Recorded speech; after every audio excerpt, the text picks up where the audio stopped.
Welcome to another assembly. Thank you everyone for joining me. Now, before we jump straight into this very exciting book, I would like to say happy birthday to Joshua, to Alex, to Mason, and to Lily. I hope you all have an absolutely brilliant day this week. I'd also like to say that some very important resources, or a link to some very important resources, should be coming your way, or should have already come your way to your parents' emails last Friday. It's really important, please, that you spend some time looking at those with your family. Lots of information about how to keep safe when you're in or near the water.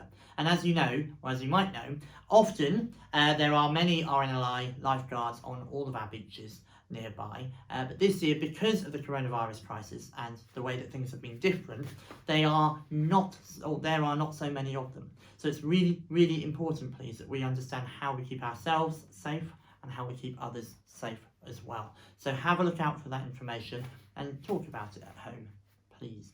Now we are on to chapter 6 of Varjak Paw, and if you remember, very excitingly last week, he did what nobody believed he could do except for his granddad, and he scaled that enormous wall. So he's now sat at the top. Chapter 6. Varjak could see for miles and miles. There were no walls or trees to block his view anymore. Just open space, rippling out ahead of him. Beneath him, above him, he was standing in space, and it was a long way to fall. He peered down the inside of the wall. He could see nothing through the trees. The gentleman's caps and the elder paw were hidden by the tangled net of branches. There was no way back. He was truly on his own. Had he done the right thing? Shouldn't he have helped his grandfather? He couldn't get that picture out of his mind. The elder paw, limp like a broken toy. Tremors were coming up from somewhere deep within him, racking him open. Varjak blocked them, stopped them, pushed them back down. The elder paw knew what he was doing. He'd planned it. He was willing to lay down his life so Varjak could have the chance to go outside and find a dog. All he had to go now was go on. But where? Ahead of him was a sea of lights, stretching far away into the darkness. Varjak couldn't tell what they were or where they led. He looked up. Another sea of lights, the moon and stars, cold and distant. So they made him feel giddy in the pit of his stomach, so dizzy that he could almost feel the wall slip out under him. He closed his eyes and counted to 10. It didn't work. The view was too big. He was too small. A purebred Mesopotamian blue had no place on top of a wall. But then, as his family said, he wasn't much of a blue. So who was he? Beneath that giant sky, he was no one. He was nothing. Varjak's stomach lurched. He was going to be sick if he stayed on that wall any longer. Down. He had to get down, and quickly. The black cats would be looking for him. But how? He couldn't climb down the wall. It was sheer. He'd overbalance and crash if he tried. There was a tree just outside the wall. Just one. He could climb down the tree if he could only make it that far. He stretched out a paw. His pad zipped on the wet moss that cloaked the stone. He clung on with his claws and regained his balance. A blast of bitterly cold wind almost pushed him over the edge. Another wave of giddiness washed over him. The wind seemed to taunt him with its song. Love that sentence. Too high, it sang. Too high, too soon. Varjak tried to shut it out, but the song was everywhere. You've gone too high too soon. You'll never make it to that tree.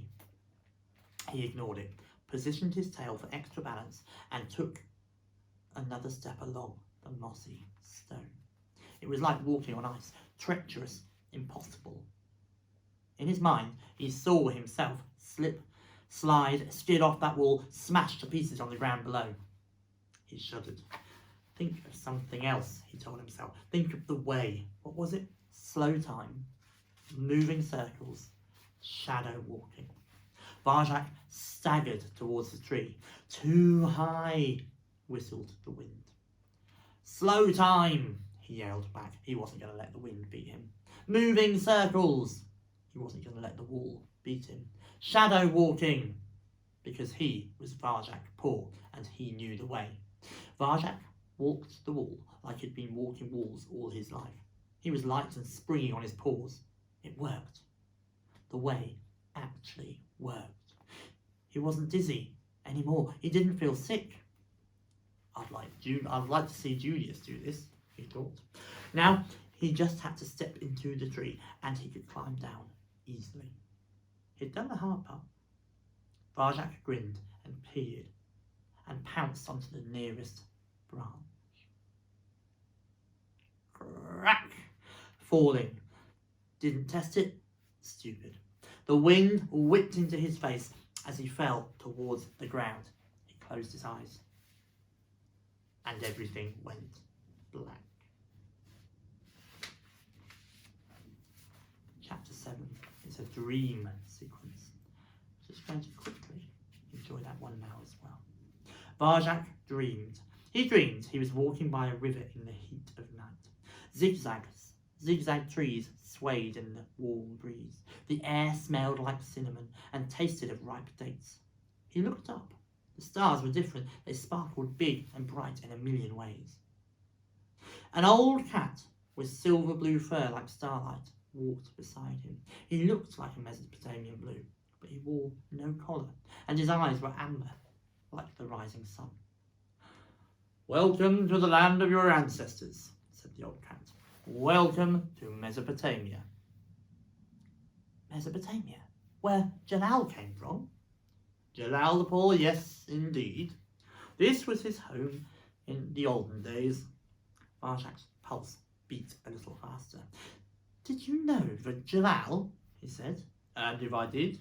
"Then I'd ask you questions. Are the tales true? Could he really talk to dogs? And what would he think of me?" The old cat cackled. "What a question! Why should that matter to you?" Varjak looked away. My family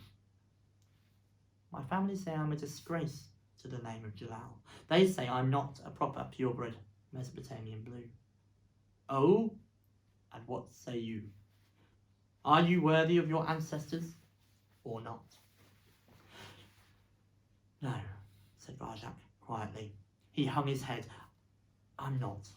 "What if you knew the secret of the way of Jalal? Would you then be a proper purebred Mesopotamian blue?" Varjak smiled sadly, remembering the elder Paw. "I already know about the way, and I feel just the same." "You know the way? How impressive. Perhaps you will demonstrate. Strike me." The old cat stopped walking. He blocked Varjak's path. He wasn't big, but something about him looked dangerous. Varjak stepped back a pace. "Strike me," he commanded again. His amber eyes flashed. "Strike me now or die where you stand." Well, if that was what he wanted, why not? Varjak swiped gently at the mad old cat, meaning to tap him on the side, but somehow he didn't connect. His paw sailed through the air and thudded harmlessly on the ground. Varjak frowned. How could he have missed? The old cat combed his whiskers. "Am I too quick for you?" he challenged. "Is this the way of Jalal? I think you know nothing, little kitten. Strike me again." This was becoming annoying. Varjak wanted to hit him hard. He decided to give his best shot. There was no way he could miss. He slammed out a silver blue paw, missed completely, and lost his balance. Those alien stars twinkled at him with silent laughter. As he rolled onto the riverbank, he sprang up again, furious. "Once more," goaded the old cat. Varjak's frustration boiled over. He lashed out. His paw flapped stupidly in space, and he toppled onto the ground. He kicked with his back legs, but he was fighting himself now, and he knew it. He was beaten. His elderly opponent peered down at him. "I thought the first attack rather half-hearted," he said, as if they were having a friendly chat about the weather. "The third was crude and clumsy, as you know. The second showed potential, yes, but it was slow. terribly slow. Still, you have spirit. If you wish to learn the way, the true way, only ask, and I will teach you. Varjak couldn't speak. The words stuck in his throat. He felt ashamed and embarrassed. It was obvious that this cat knew far more about the way than him, but he couldn't bring himself to admit it. His pride wouldn't allow it. The old cat shrugged. Farewell then, he began to walk away. Something shifted inside Varjak, like a locked door opening. Wait, he called. The old cat turned. His body shimmered in the warm breeze. Don't go, said Varjak. I want to learn the way. The old cat smiled. Very well. Then I shall teach you. We begin now. He cleared his throat. There are 7 skills in the way of Jalal. The first of these is open mind, and you have just found its secret. For only when you admit that you know nothing can you truly know anything. Varjak's eyes widened as the words sank in. Who are you? Do you still not know, my son? Jalal? Jalal the Paw, that am I, he ripped. Believe none of the tales. Alright, next one, chapter 8. I'm going to leave that there for now, and I look forward to carrying on next week. Thank you very much for joining me. Have a brilliant day and a lovely week, and I will see you all soon. Alright, bye bye.